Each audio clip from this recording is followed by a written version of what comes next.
কামিনের টাকা, দেনমোহরের টাকা, মহারণার টাকা নিয়ে প্রতিনিয়ত প্রবাসীদের সাথে আমাদের দেশে কিছু মেয়ের গার্ডিয়ান প্রতারণা করতেছে। প্রবাসীদের সাথে রীতিমতো তারা এখন বিজনেস করতেছে।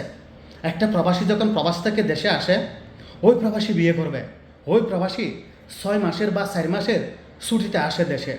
আর ওই প্রবাসী মাইয়া দেখতে দেখতে অনেকটা সময় চলে যায়, কারো 2 মাস চলে যায়, কারো 3 মাস চলে যায়, কারো বা 4 মাস চলে যায়।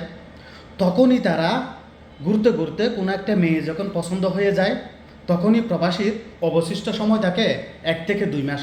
প্রবাসীর হাতে সময় নাই, এই কথা শুনে তারা প্রবাসীর সাথে রীতিমতো প্রতারণা করে, বলে যে আমার মেয়ে এখন বিয়ে দেব না। তাহলে আপনি যখন মেয়ে বিয়ে দিবেন না, ভালো কথা, মেয়ে দেখাইছেন কেন? কথা হচ্ছে এটা। এইরকম সবাই না, অনেক ফ্যামিলি আছে এরকম।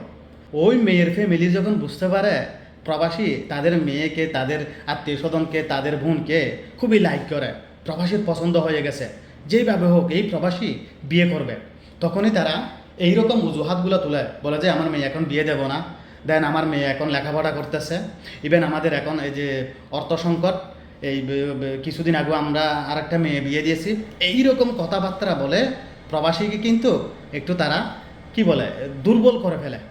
তখন প্রবাসী বলে আমার কিছুই লাগবে না, দয়া করে আপনার মেয়েটা দিলে হয়।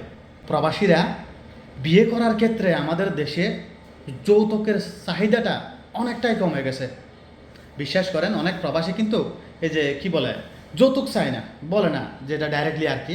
সাধারণত আমাদের দেশে যে একটা ছেলে একটা মেয়ে যদি বিয়ে হয়, তাহলে এটা দিতে হবে, ওইটা দিতে হবে, সেটা দিতে হবে, অনেক কথা, নানান কথা বলে, এটাই আর কি।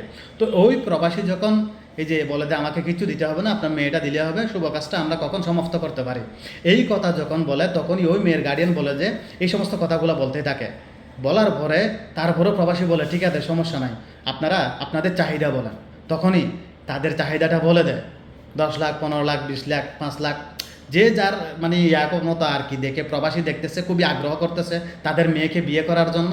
তখনই তারা এই দুর্বলতার সুযোগ নিয়ে প্রবাসীর সাথে প্রতিনিয়ত কামিন নিয়ে প্রতারণা করতে থাকে। এই যে মোটা অঙ্কের একটা কামিন লিখিয়ে দিয়েছে। আর আমাদের দেশের বিয়ের কথা নাই বা বললাম, শরীয়ত মোতাবেক কীভাবে হয় সেটা হুজুরা জবাবদিহি করবে কিয়ামতের মাঠে আল্লাহর কাছে।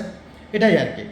যখন ওই প্রবাসী বিয়ে করে, মোটা অঙ্কের কামিন দিয়ে বিয়ে করে ফেলে, বিয়ে করার পর ওই প্রবাসী যখন প্রবাসে চলে যায়, তো ওই এখান থেকে নানান তালবাহানা শুরু করে।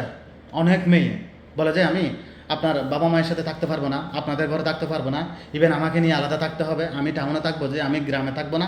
এই সমস্ত নানান কথাগুলো বলতে বলতে প্রবাসী কিন্তু ও এক প্রকার টায়ার্ড হয়ে যায় প্রবাসে। আরে প্রবাসে মানসিক চাপে থাকে প্রতিনিয়ত, কপিলের টেনশন, কাদের টেনশন, আদার্স আরও অনেক টেনশন থাকে প্রবাসের মাটিতে। কখন প্রবাসী একেবারে টাকা ইনকাম করে দেশে চলে আসবে, এইরকম সবসময় প্রবাসীদের মাইন্ডে কিন্তু এই কাজটা করে। সেখানে যদি এইরকম এই যে আপন মানুষ, স্ত্রী মানুষ যদি এইরকম যদি প্রেশার দিয়ে থাকে, প্রবাসীরা আসবে আরও বেশি ডিপ্রেশনে চলে যায়। তখনই এক প্রকার ওই প্রবাসী এগুলো সইতে না পেরে বলে যে ঠিক আছে তুমি চলে যাও।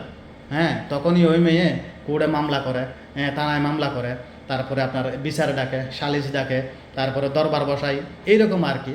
তারপর প্রবাসীর কাছ থেকে একটা মোটা অঙ্কের টাকা নিয়ে ওই মেয়েটা চলে যায়। এইরকম শত শত ঘটনা ঘটতেছে আমাদের দেশে, বিশেষ করে প্রবাসীদের সাথে।